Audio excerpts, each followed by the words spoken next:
Well, you know what time it is. Time for Cubs Postgame Live, presented by Flight by Yuengling, the next generation of light beer. So the Washington Nationals, they come into town 56-83, slumping. Javier Assad on the hill, a fantastic outing, and the Cubs celebrating. Celebrate good times, come on. 21 games above 500, and that's why Clark is waving that flag, and very apropos to be 21 games above that 500 mark on Sammy Sosa Day, because Slammin' Sammy absolutely going into the Cubs Hall of Fame on Sunday along with Derek Lee. We're going to catch up with Slammin' Sammy in just a little bit right here on the show, but the Cubs, they started from the very top, a dominant form in this one. You love to see it, just right out of the bat, being aggressive. The home runs are back. Wasn't the wind blowing out today? And Are they home runs or what else? What are they? Bomskis? Well, it was a Bomsky bash. Okay. Let's be clear about that. But yes, jumping on Jake Irvin right away, and you never know when the best opportunity is going to come. So if it's in that first inning and that's where you're going to score a chunk of them, they keep tacking on. Very similar to an offense that we see when it's rolling. This is what they can do throughout the game. They don't settle. They keep scoring. That's what they did today, and they get the W. Okay, well, let's show you how it all unfolded. We'll pick things up. An Apple TV game, bottom of first, scoreless affair. Runners on the corners, PCA up,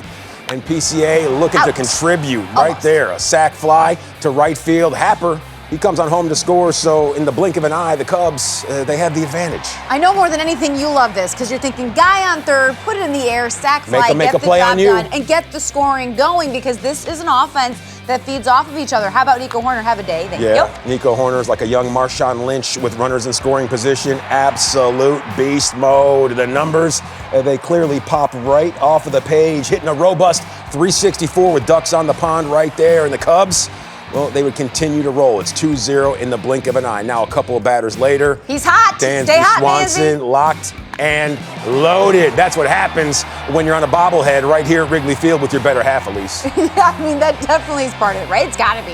But Dansby, when he's going right, this is what he does. He's clicking, and he can be streaky, but right now, we like this streak. It's a hot streak. This is the hot streak. Absolutely. So you need him, you want to see this, and it's great that he came through today. Yeah, the Marietta, Georgia alum, you're going to look up and see that he has 25 pumps, 80 RBIs, and batting right around 250. Who wouldn't take that out of their shortstop, and who wouldn't take this out of their number 3 catcher once the season started? Reese McGuire solo stroll, that one up and away, Elise. I love production from the 9 spot at the bottom of the order, especially that's what gets this offense clicking. That's why when they're all hitting, you just see the runs being tacked on one after the other. Yeah. Reese, part of this. I mean, the catcher spot has been great for the Cubs this season. Nice smooth swing from Reese, number 20, putting an absolute hurt on that one. It was 6-0 after that magnificent cut. Bottom of 4 now.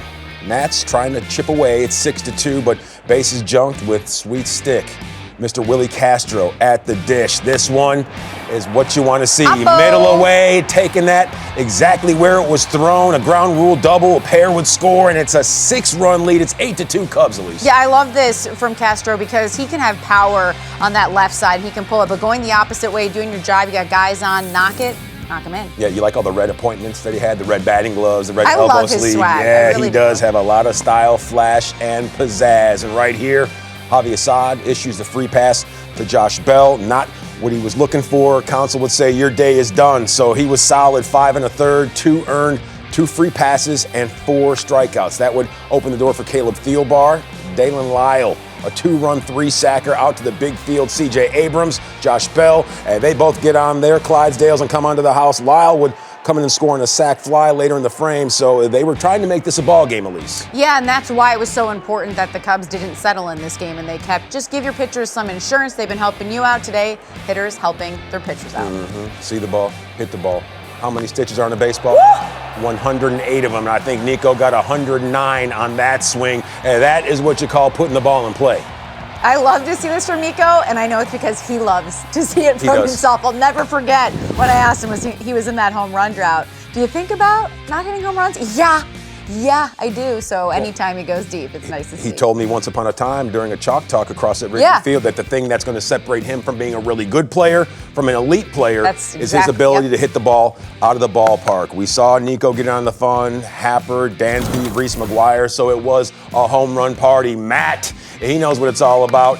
Ammunition, Dansby, Reese, Nico, Hap, bullpen solid, get hot, stay hot, go Cubs go. And like we said, it was all about their ability to hit the ball into the stands. And when you're in the postseason, more times than not, the team that hoists the Commissioner's Trophy is the team that has more slug. And that's what we saw today. And I think that's what we see consistently from this team, that when they hit home runs, they're typically ending up in the win column. So this is now the 15th game they've hit 4+ home runs. So that is the second most in baseball.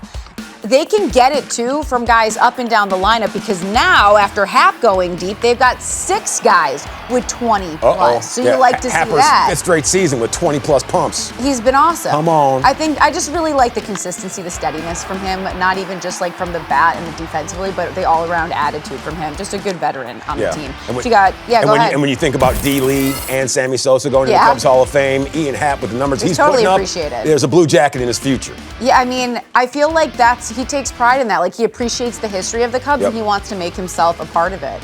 And so this is what I'm talking about. Where you love the way that looks.